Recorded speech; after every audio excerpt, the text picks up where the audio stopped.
ഇന്ന് തന്നെ ഡൗൺലോഡ് ചെയ്യൂ. കാണൂ നിങ്ങളുടെ ഫേവറേറ്റ് ഷോസ്. അതെവിടെയാണെന്നോ ആരുടെ കയ്യിലാണെന്നോ നിനക്ക് വ്യക്തമായിട്ട് അറിയാം. കാരണം ഞാൻ അന്വേഷിച്ചപ്പോ നിനക്ക് ആ കൊട്ടാരവുമായിട്ട് ബന്ധമുണ്ടെന്ന് എനിക്ക് മനസ്സിലായി. നരേന്ദ്രേട്ടാ, ഇവിടെ ആരോടും എന്നെ കുറിച്ച് പറയരുത് പ്ലീസ്. ഞാൻ ആരാണെന്നും എന്താണെന്നും ഇവിടെ ആർക്കും ഒന്നും അറിയില്ല. എന്റെ അറിവിലെ ശിവദാസനും സീതയും ചത്തിട്ടില്ല. പിന്നെ കല്യാണി എന്നൊരു കൂടെ പിറപ്പ് നിനക്കുണ്ട്. ആ നീ എങ്ങനെയാടി അനാഥയാവുന്ന? അച്ഛനും അമ്മയും അനിയത്തിയൊക്കെയുള്ള അനാഥയും. അതൊക്കെ ഞാൻ പിന്നീട് വിശദമായിട്ട് പറയാം. എന്നാലും നിന്നെ സമ്മതിച്ചു. രമ ചേച്ചിയെയും ഈ വീട്ടിലുള്ളവരൊക്കെ പറ്റിച്ച് നീ ഇതിനകത്ത് കയറി കൂടിയല്ലോ. ചുരുക്കി പറഞ്ഞ ഇപ്പൊ കാര്യങ്ങൾ കുറെ കൂടി എളുപ്പമായി. നിന്നെ കാണാനും സംസാരിക്കാനൊക്കെ ഇവിടെ വന്നാ മതിയല്ലോ. പറയട്ടെ ഞാൻ നിന്റെ ചരിത്രമൊക്കെ? അയ്യോ നരേന്ദ്രേട്ടാ, ചതിക്കരുത്. ഒരു വിധത്തിലാ ഞാനിവിടെ പിടിച്ചു നിൽക്കുന്ന. ഞാൻ ആരാണെന്ന് അറിഞ്ഞ പിന്നെ അതോടെ എല്ലാം തീരും. ആ തിരിച്ചറിവ് നിനക്കുള്ളതുകൊണ്ട് ഞാനൊരു കാര്യം പറയാം. നീ അർജുന്റെ ഭാര്യയായിട്ട് ഇവിടെ കഴിഞ്ഞു. അതിന് എനിക്കൊരു കുഴപ്പവുമില്ല.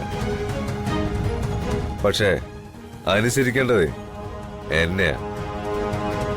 ഞാൻ പറയുന്നതെല്ലാം അതേപടി അനുസരിക്കണം. മനസ്സിലായോ? മനസ്സിലായി. നിന്നോട് വിശദമായിട്ട് എനിക്കൊന്ന് സംസാരിക്കണം. അതെ, ഇവിടെ വെച്ചല്ല, പുറത്ത് വെച്ച്. ഞാനേ സൗകര്യം പോലെ വന്ന് കണ്ടോളാം. നിന്റെ സൗകര്യത്തിനല്ല, എന്റെ സൗകര്യത്തിന്. ഇന്ന് പുറത്ത് വെച്ച് കാണണം നമ്മള്. സ്ഥലമൊക്കെ ഞാൻ മെസ്സേജ് അയച്ചേക്കാം. അവിടെ വരണം നീ. വരാം, നരേന്ദ്രേട്ടൻ പറഞ്ഞാ മതി. അതിന് മാറ്റം വല്ലതും ഉണ്ടായ ഞാൻ പറയണ്ടല്ലോ. ആ രമ ചേച്ചി, നരേന്ദ്രേട്ടാ പ്ലീസ്, ഞാൻ വരാം. ഇപ്പൊ അവരെ വിളിക്കരുത്. വേറൊന്നും പറയാനല്ല, ഞാനേ ഇറങ്ങുന്നു പറയാന്. വരട്ടെ.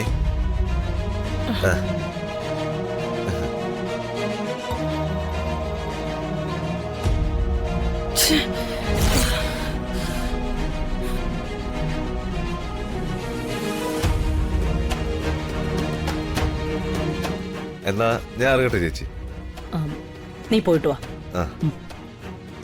എന്താ കുട്ടിയുടെ പേര്? അനസൂയ.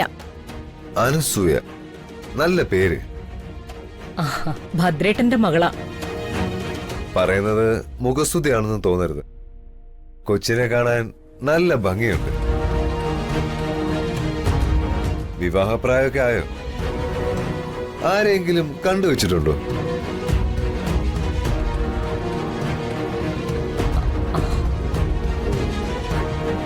ഇഷ്ടമായില്ലെന്ന് തോന്നും. അവളുടെ സ്വഭാവം അതാ. നല്ല രസമുള്ള കുട്ടിയല്ലേ? കുറച്ചു നേരം ആയല്ലോ. എന്താ നോട്ടമുണ്ടോ? ഉണ്ടെങ്കിൽ പറയ്, നമുക്ക് ആലോചിക്കാം. വളരെ ഈസിയാ. ഞാനൊരു സിദ്ധനെ കാണട്ടെ, എന്നിട്ട് തീരുമാനിക്കാം ആരോടൊപ്പം ജീവിക്കണമെന്ന്.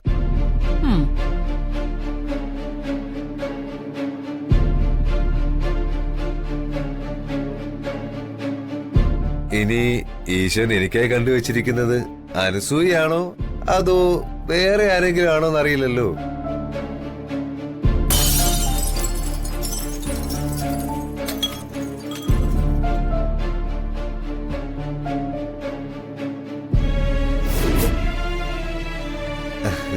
ശരി.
നിന്നോട് എനിക്കൊരു കാര്യം പറയണം. നിന്നോട് മാത്രം. അത് മറ്റാരും കേൾക്കാനും പാടില്ല. ഇപ്പൊ തന്നെ നിനക്ക് മനസ്സിലായി കാണുമല്ലോ ഞാൻ എന്താ പറയാൻ പോകുന്നതെന്ന്. മണിമാലയുടെ കാര്യം തന്നെയാ. നിന്റെയും അർജുന്റെയും വിവാഹത്തിന് ഞാൻ സമ്മതിച്ചതും നീ കൊണ്ടുവന്ന വാടക അച്ഛനെയും അമ്മയെയും സംശയം തോന്നിയിട്ടും ഞാൻ മനഃപൂർവ്വം വിശ്വസിച്ചതും നീ ഇപ്പോ ഇവിടെ നിൽക്കുന്നതുമെല്ലാം എനിക്ക് മണിമാല കിട്ടുമെന്ന് ഉറപ്പുള്ളതുകൊണ്ടാ. എനിക്കറിയാം നീയും മണിമാലയും തമ്മിൽ ബന്ധമുണ്ടെന്ന്. അതെവിടെയാണെന്നോ ആരുടെ കയ്യിലാണെന്നോ നിനക്ക് വ്യക്തമായിട്ടറിയാം. കാരണം ഞാൻ അന്വേഷിച്ചപ്പോ നിനക്ക് ആ കൊട്ടാരവുമായിട്ട് ബന്ധമുണ്ടെന്ന് എനിക്ക് മനസ്സിലായി. അതുകൊണ്ട് മാത്രമാ നീ ഇവിടെ നിൽക്കുന്നത്. അതെനിക്ക് വേണം. അമർത്തിപ്പിടിച്ചാൽ പൊടിഞ്ഞു പോകുന്ന ഡ്യൂപ്ലിക്കേറ്റ് മാലയല്ല, ഒറിജിനൽ മണിമാല എനിക്ക് വേണം. തനി തങ്കം കൊണ്ട് പൂർവികർ പണി കഴിപ്പിച്ച ദേവീ ശക്തിയുള്ള ആ മണിമാല എനിക്ക് കിട്ടുന്നതാണ് എന്റെ മോൻ നിന്റെ കഴുത്തിൽ കെട്ടിയ താലിയുടെ ബലം.